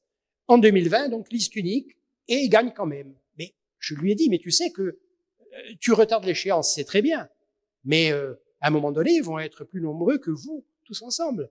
Alors, la question, c'est pas qui est un maire qui n'est pas corse, mais c'est que c'est une démarche. Aujourd'hui, l'Assemblée de Corse, comme elle est composée, c'est vrai qu'elle correspond pas tout à fait à la composition de la société corse. Et heureusement, parce que sinon, qui défendrait ce que nous sommes, c'est-à-dire notre langue, notre culture? Donc ça, c'est une question. Recréer les moyens d'adopter ceux qui en ont la volonté, et il y en a. Mais pour ça, il faut avoir les moyens juridiques et les moyens financiers de défendre notre langue. Ça a été fait en Catalogne Sud, bien sûr, pas du côté français, parce que là, alors, bon, mais ça a été fait, c'est-à-dire que aujourd'hui, la Catalogne Sud, elle est composée par plus de la moitié de personnes qui viennent d'ailleurs, y compris les responsables nationalistes de Catalogne, qui viennent d'Espagne, qui viennent de Castille, qui viennent d'Aragon, etc. Mais la différence, c'est qu'ils ont une langue qui est officielle, qui est apprise à l'école, bon, voilà. Il faut les moyens de faire survivre, même avec une évolution, parce que c'est bien qu'il y ait une évolution, mais il faut les moyens de faire survivre ce que nous sommes collectivement. Alors, je termine cet essai en disant, déjà commençons par prononcer une déclaration d'indépendance culturelle. Ça veut dire que gardons-nous d'imiter les autres. Bien sûr qu'on peut recevoir des influences des Italiens, des Français, des Américains, etc. dans le roman. On voit le poids du roman américain sur la production corse aujourd'hui. Très bien, très bien. Mais ne nous croyons pas obligés à chaque instant de montrer patte blanche, de dire non, mais vous voyez, on n'est pas dans le repli identitaire, on est ouvert, oui, mais on le sait quand nous sommes ouverts. La preuve, oui, on l'a montré au fil des siècles. Mais assumons ce que nous avons de particulier, de singulier. Eh bien, on voit, notamment pour les démarches culturelles institutionnelles, qu'elles soient, je dirais, à l'échelle de la Corse, qu'elles soient à l'échelle d'une commune, on voit parfois que on veut faire ce qui se fait ailleurs. Mais ce qui se fait ailleurs, ça n'intéresse même pas ceux qui sont ailleurs. Alors que si on fait ce que nous sommes, nous, et qu'on creuse ce sillon, non seulement nous, on va être mieux, mais on intéressera même davantage, je crois, l'extérieur. Donc, Emerson, dans la première moitié du XIXe siècle, avait prononcé une déclaration d'indépendance culturelle et intellectuelle des États-Unis. Les États-Unis étaient déjà indépendants depuis le siècle précédent. Nous ne sommes pas indépendants. Mais nous pouvons, comme le proposait Léopold Sédar Senghor, nous pouvons aujourd'hui chercher à mettre en place une indépendance culturelle. Léopold Sédar Senghor disait, c'est la première indépendance avant l'indépendance politique et économique. Bon, ma foi, moi je suis pas très regardant sur l'ordre. Moi personnellement, je préférais l'indépendance politique tout de suite. Mais bon, au moins, préservons ce que nous sommes. Et surtout, ne soyons pas sensibles à des arguments tels que « oui, mais vous savez, ça existe aussi en France continentale. Vous savez, dans le Luberon, il n'y a plus beaucoup d'autochtones. » C'est vrai, hein, parce qu'on me l'avait dit il y a 20 ans, je suis allé vérifier. J'en ai pas rencontré beaucoup, c'est vrai. Mais est-ce que ça nous console? Non, ça doit nous alerter. Voilà. Et en même temps, en proscrivant une démarche qui serait une approche raciste, une approche xénophobe, parce que là, ce serait nous-mêmes renoncer à ce que nous sommes. Donc évidemment, c'est pas facile tout ça, de concilier à la fois ce que nous sommes avec notre ouverture culturelle et en même temps avec notre volonté de nous préserver. Mais la première question à se poser, à mon avis, c'est la seule. Est-ce qu'il est légitime pour un peuple comme le nôtre de vouloir demeurer une expérience originale dans le monde, dans le concert du monde? Est-ce que c'est légitime ou pas? Ou bien, est-ce qu'il faut accepter de disparaître? Bon, vous avez compris la réponse que je donne pour ma part, mais à chacun de donner la sienne. Alors, Jean-Guy Taamoni, merci beaucoup. Merci à beaucoup. vous. Merci. Merci. Merci beaucoup.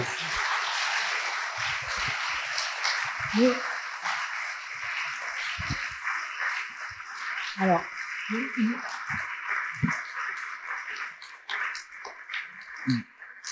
y aurait-il des questions du côté de la salle? On fait passer un micro.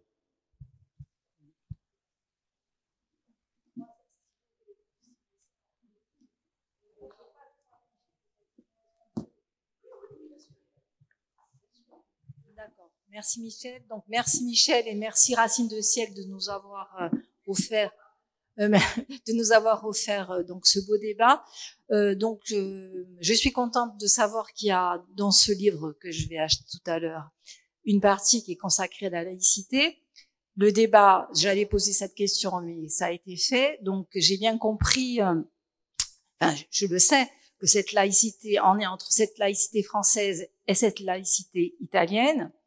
Et donc effectivement, comme dirait Monseigneur Bustillo, c'est une laïcité à la mode corse, hein, c'est exactement les mots qu'il prononce, à la mode corse. Mais moi, ce qui m'a intéressé dans ce propos, c'est quand on a parlé de Maria Gentile, et puis ensuite tu as parlé du statut de l'élu, quand tu es élu, d'avoir cette spiritualité laïque en toi qui doit t'habiter quand tu portes un mandat ou quand tu es. Alors, je peux comprendre ce que ça veut dire, mais en même temps.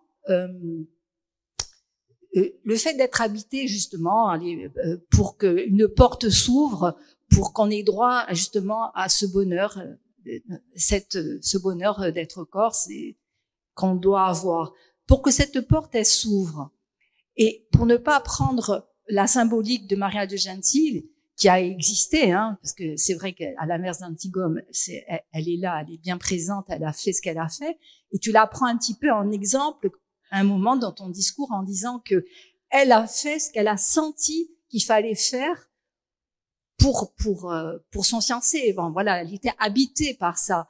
Alors, quand tu es élu, que tu as cette spiritualité en toi, enfin, je sais pas si tu comprends, cette spiritualité en toi qui est laïque, et en même temps, donc, de vouloir ouvrir cette porte pour qu'on ait droit au bonheur, à part discuter, essayer les compromis, avoir des discussions comme on peut les avoir aujourd'hui pour pas atteindre forcément le bonheur qu'on voudrait, on peut pas reprendre les armes. Voilà. C'est ça ma question. On peut pas revenir avec la force de Maria de Gentile. Voilà. Je sais. Ça, c'est la question la plus difficile en même temps. Et il y a personne qui peut répondre d'une manière définitive sur des questions comme celle-là qui, évidemment, c'est une question philosophique, c'est une question politique, c'est aussi une question qui prend en compte la période dans laquelle on est. Et le monde évolue, donc il y a des choses qui changent. Dans les années 70, il y a des jeunes Corses qui ont décidé à un moment donné de faire un certain nombre de choses qui mettaient en péril leur liberté, leur vie, etc. Ça a été très contesté, parce que je peux dire qu'à l'époque, les nationalistes étaient extrêmement minoritaires. Et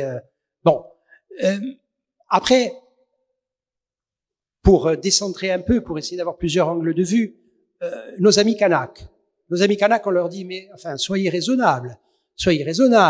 Voilà, on va juste vous noyer parce que on va mettre fin donc à votre corps électoral spécifique.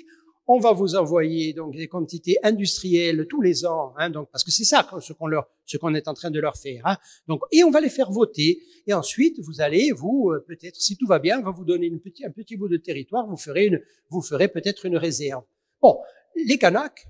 Je vais pas dire je connais les Kanaks, mais nous avons des relations depuis maintenant plusieurs dizaines d'années, des relations fraternelles avec eux. Ils viennent nous voir, il y a des délégations qui vont les voir également chez eux, etc. Bon, donc on fait la coutume. Bon, on n'est pas devenu Kanak, mais enfin, c'est d'ailleurs ça, ce sont vraiment des cultures qui sont très lointaines, hein, très différentes. Bon, et il faut beaucoup de temps.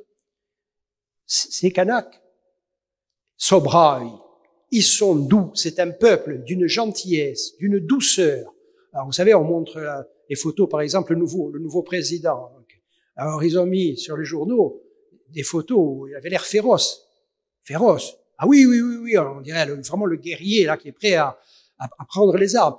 Bon, que nous avons reçu, donc, à Bastia, donc, il y a quelques semaines, et qui est un homme, mais d'une délicatesse, d'une gentillesse et d'une modération. Un mot qui me, mais aujourd'hui, malgré leur modération, malgré leur douceur, malgré leur gentillesse, malgré leur volonté de composer avec Paris, malgré tout ce qui a été fait, malgré Djibaou, malgré Rocard, on est en train de leur dire non, vous n'allez plus avoir droit d'exister.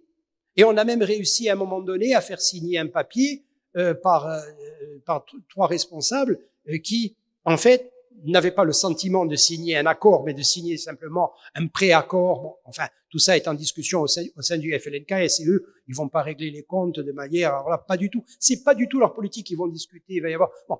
Bref. Mais ces Kanaks, quand nous discutons avec eux, nous gardons bien de leur donner des conseils.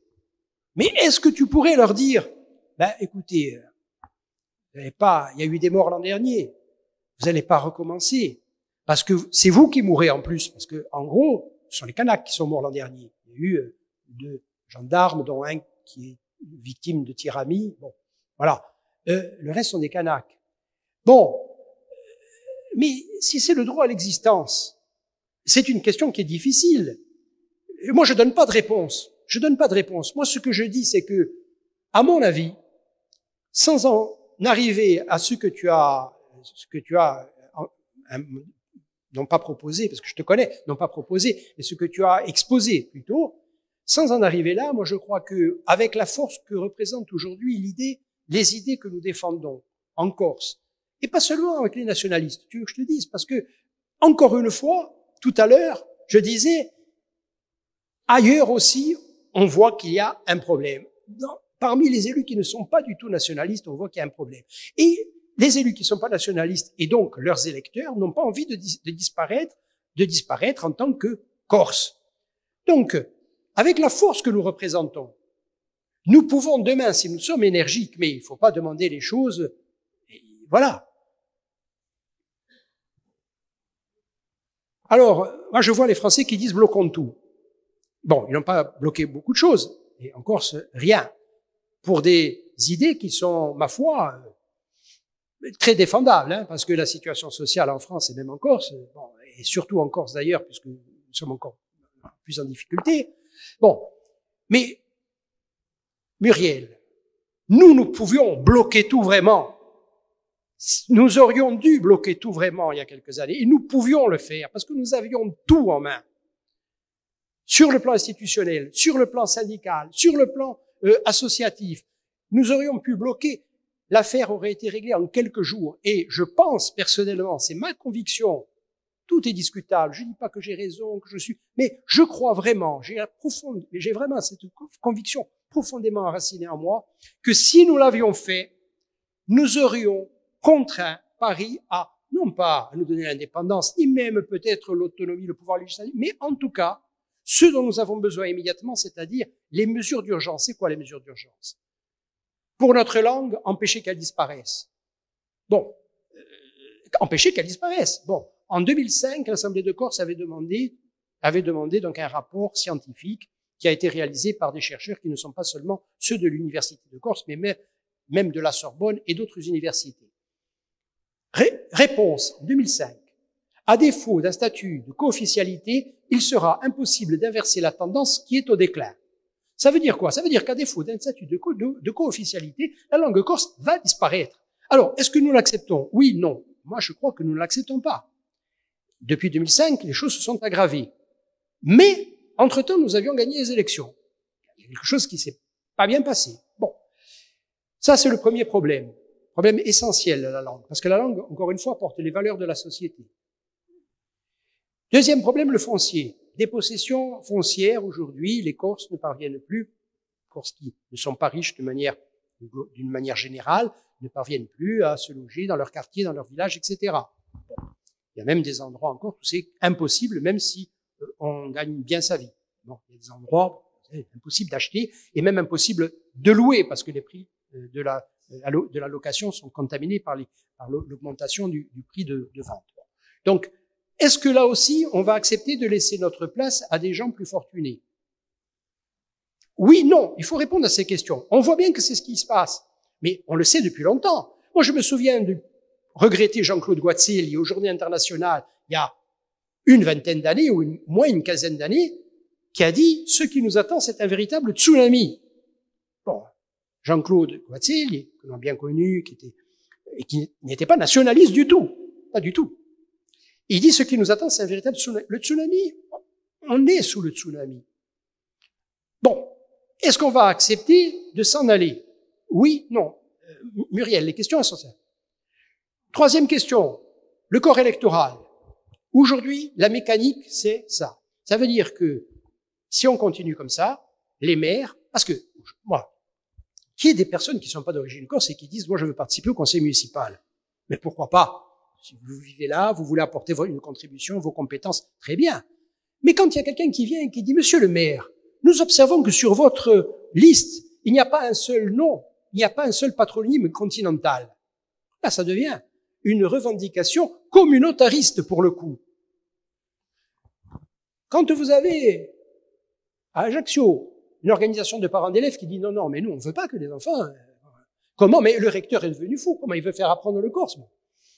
Et on se permet de dire ça publiquement. Là, je pense que là, on est en train...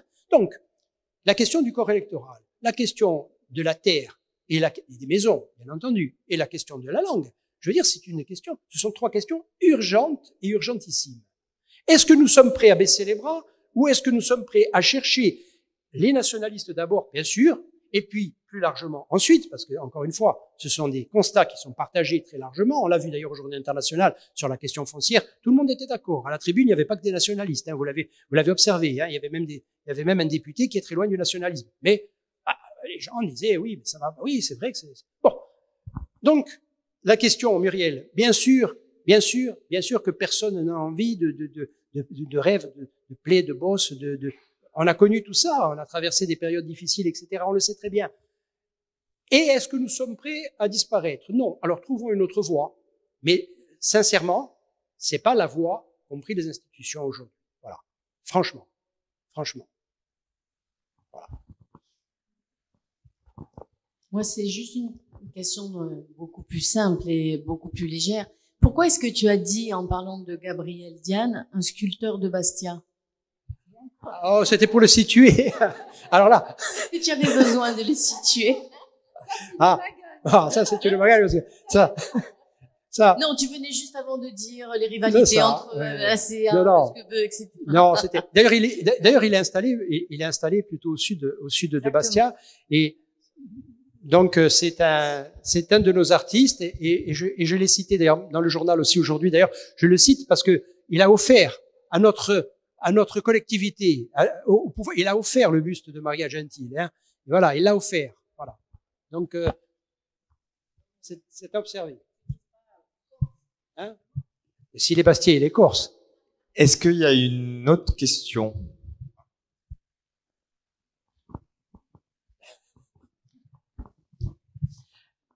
Alors moi, j'ai pas eu la chance de lire avec beaucoup d'attention votre livre. J'ai juste un peu volé à mon fils, mais je l'ai quand même parcouru. Et je vais me rattraper après. Il y a une chose qui m'a étonnée. On est d'accord, pas d'accord avec certaines choses. Bon, on en discute. Là-dessus, il n'y a pas de problème. Il y a un thème que vous n'abordez finalement que très peu, c'est l'insularité. L'insularité pure, c'est-à-dire ce que ça nous a, c'est ça, je pense, hein, qui nous a façonné. Et au-delà de l'insularité, qui est une évidence, hein, puisque c'est plus facile d'être nationaliste quand on a un périmètre déterminé par la mer. Hein, il n'y a pas de difficulté pour savoir si la commune à côté est ou non comprise dans la nation. Mais aussi, parce que vous parlez beaucoup des Corses, en règle générale, mais finalement, moi, ce que je ressens, c'est qu'il y a aussi beaucoup de micro-régions. On n'est que 300 000, peut-être même moins de Corses, hein, que 250 si on compte vraiment que les natifs. Et le fait qu'on ait une géographie avec des vallées très encaissées, qu'on se soit beaucoup marié aussi entre nous dans ces vallées, hein, faut dire ce qui est hein, pendant des siècles, fait que selon les micro-régions, il y a quand même des mentalités, des aspirations extrêmement différentes. Et c'est peut-être quand vous parlez de Napoléon, de Paul, etc., parce que je suis ajaxienne, ça a une certaine influence aussi. Et qu'il y a peut-être aussi un travail à faire sur l'unité qui, à mon avis, parce que quand on rentre dans un combat, il faut quand même un peu une unité, n'est peut-être pas aussi idyllique qu'on l'imagine. Donc voilà, vous pouvez poser cette question, je l'ai pas trop trouvé. Mais je suis d'accord avec ce que vous venez de dire. L'unité est loin d'être parfaite et idyllique. Sur la première question, sur l'insularité. L'insularité, c'est pas ce qui nous a forgés, mais c'est ce qui nous a protégés. C'est un contexte qui est protecteur. C'est un contexte qui est protecteur. Et c'est un contexte également qui peut être vécu de manière négative. Par exemple, Marie Souzine a écrit sur l'enfermement que peut constituer l'insularité. Alors en même temps, elle peut pas se passer de la Corse, mais en même temps, elle étouffe quand elle est en Corse. Bon, bref, c'est une grande romancière corse, quelqu'un qui a apporté une contribution déterminante à notre littérature de façon générale. Bien. Donc, l'insularité a contribué à faire de nous ce que nous sommes, mais comme contexte protecteur, c'est vrai. Hein. Et après, si c'était l'insularité qui nous avait créés comme nous sommes à ce moment-là, eh ben, en Sicile, il y aurait des Corses. Au Baléares, il y aurait des Corses. Mais non, ils sont très différents de nous. En revanche, ils ont, comme nous, été protégés dans leur identité. Protégés d'une manière insuffisante, la preuve. Hein. Mais enfin, en tout cas, c'est une certaine protection. L'insularité, pour moi, c'est effectivement un sujet très important que j'ai pas abordé. Il y avait d'autres sujets importants que j'ai pas pu aborder et que j'aurais dû aborder, mais bon, ce sera peut-être l'objet d'un prochain livre. Mais par exemple, la question de la mort, par exemple, la mort en Corse. Bon, je veux dire, je ne l'ai pas abordé. Je pense que c'est un angle mort pour le coup. C'est le cas de le dire dans ce livre parce que on a un rapport tout particulier à la mort. L'insularité, c'est vrai aussi que ça aurait mérité donc d'être développé. Bon. Effectivement, cet essai n'est qu'un essai, justement, et il faudra bien sûr poursuivre ce genre de réflexion. Et bon, moi-même et puis d'autres, je crois. Sur l'insularité, en revanche, moi, je vais être très clair sur un point. C'est sur l'aspect de la politique de la Corse, la politique de la diplomatie corse, ou la paradiplomatie, puisque nous n'avons pas d'ambassade pour l'instant. Hein, donc voilà. Donc la paradiplomatie de la collectivité, par exemple, et même des communes, des grandes communes. Et bon. Moi, je pense que l'idée de miser sur l'insularité comme un axe majeur, central, bon, c'était Imédoc à une époque, Imédoc, et ça a été récupéré sous notre mandature commune, et puis ça continue. Bon, moi, je pense que ça, c'est une fausse bonne idée sur le plan institutionnel. Pourquoi? Les Baléares, je connais assez bien les Baléares parce que bon, ça fait partie des pays catalans et donc nous avons des relations politiques avec les Catalans et donc j'ai visité à plusieurs reprises les Baléares. Les Baléares sont très loin de nous. Alors bien sûr, ce sont des Méditerranéens, on a des points communs. Bon voilà, au marché il y a les mêmes poissons, hein, bien sûr. Hein, oui, mais ils sont très loin de nous. Ah, les Sardes c'est pas pareil. Les Sardes sont des voisins, ils sont à côté. Alors c'est une île, mais alors eux, ils sont proches de nous, surtout qu'on échange quand même depuis longtemps. Bien. La Sicile, c'est quand même autre chose. C'est un autre monde. Magnifique, sur le plan culturel, mais c'est un autre monde. Mais pour moi, le fait de privilégier les îles dans le cadre d'une politique internationale, je pense que c'est une démarche erronée. La Toscane, avec laquelle nous avons des relations étroites depuis si longtemps. Alors là, pour le coup, Bastia, au 19e, oui, et oui, Salvatore Viale et toute son équipe, etc. Mais oui, mais ce sont des échanges de très haut niveau entre des lettrés corses et des lettrés. Bon, mais c'est pas rien la Toscane, Florence, c'est pas rien quand même, hein, c'est pas rien. Et c'est bon, mais voilà. Donc, je veux dire, alors, Médoc, non, on peut pas, non, pas la Toscane, non.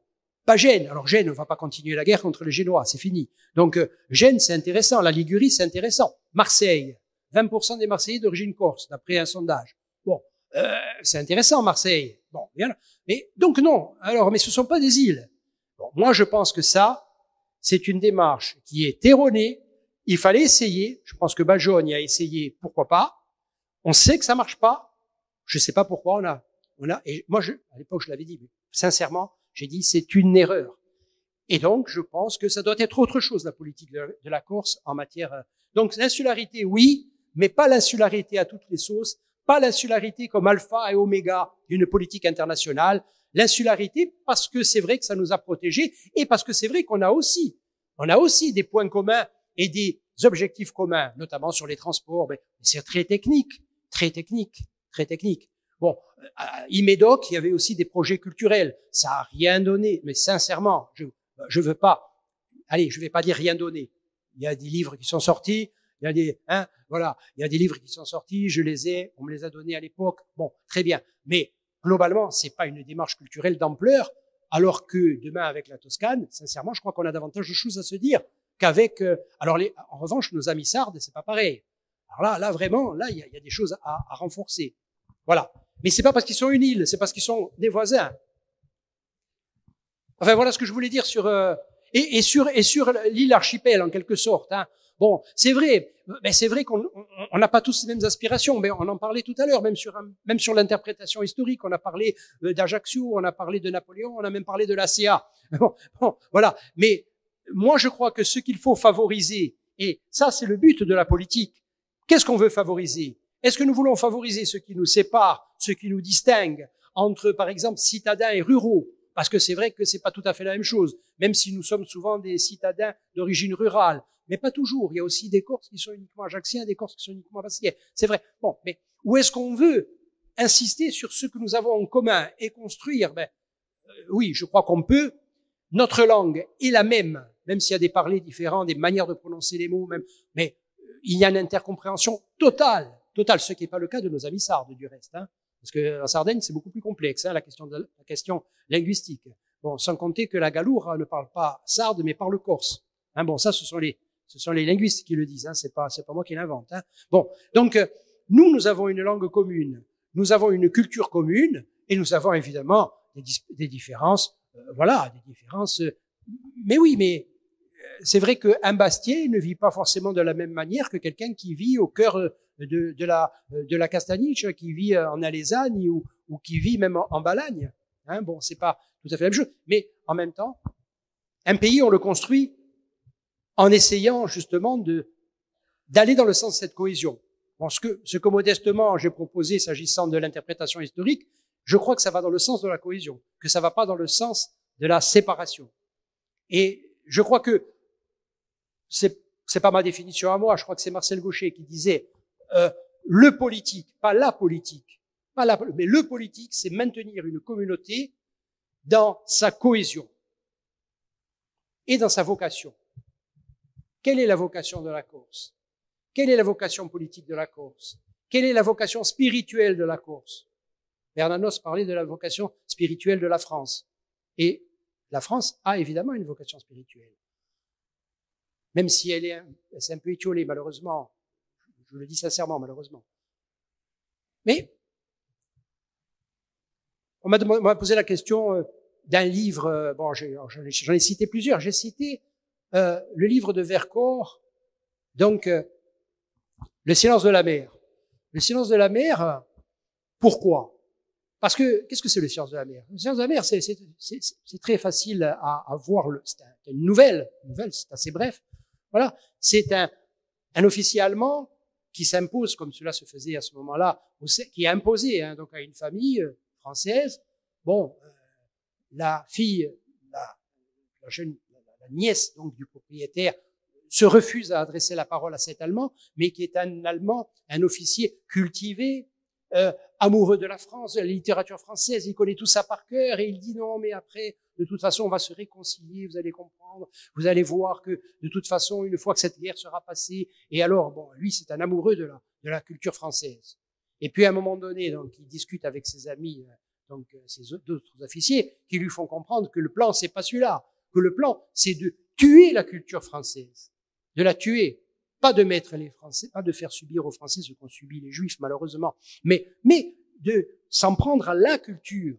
Et là, il revient et il est, évidemment, lui qui n'était pas dans cet état d'esprit, il est désespéré. Bon. Mais qu'est-ce qu'il veut dire, Vercourt? Et quand il écrit, on est au milieu de la guerre. Il veut dire que le moyen le plus sûr de s'en prendre à un peuple, c'est de s'en prendre à sa culture, de s'en prendre à sa spiritualité. C'est ça, le moyen le plus sûr de tuer un peuple. Je ne sais pas si tu te souviens, il y a quelques années, puis il faudra peut-être qu'on se quitte, mais il y avait un concours de la résistance pour les scolaires, et on avait demandé aux deux présidences de proposer des livres et de faire cadeau de livres aux scolaires, donc au nom de la présidence de l'Assemblée, au nom de la présidence de l'exécutif. Moi, j'avais proposé 3 livres. La justification, bon, vous avez compris pourquoi, ben enfin, bon, c'est un livre du 18e. J'avais proposé Le Petit Prince traduit en langue corse, et j'avais proposé Le Silence de la mer. Bon.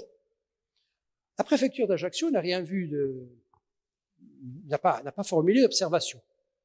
La préfecture de Bastia a répondu à mon cabinet, non, ces livres-là, c'est pas possible, il faut demander au président qu'il choisisse d'autres livres. Alors, non seulement j'ai refusé de choisir d'autres livres, mais du coup, j'ai fait un communiqué de presse pour dire que je ne serai pas à cette cérémonie, et pour cette raison. Alors, je me suis toujours demandé ce que le préfet avait dans la tête, et s'il c'était la justification qui le dérangeait, mais un livre du 18e qui est la base un peu je dirais, de tous les historiens, de tous les 18e aujourd'hui, tous ceux qui travaillent sur ce siècle-là, en Corse. Le Petit Prince de Saint-Exupéry, traduit en langue corse, c'est pas ce que je préfère chez Saint-Exupéry, mais enfin, il y avait une traduction en corse, donc, ok. Le Silence de la mer.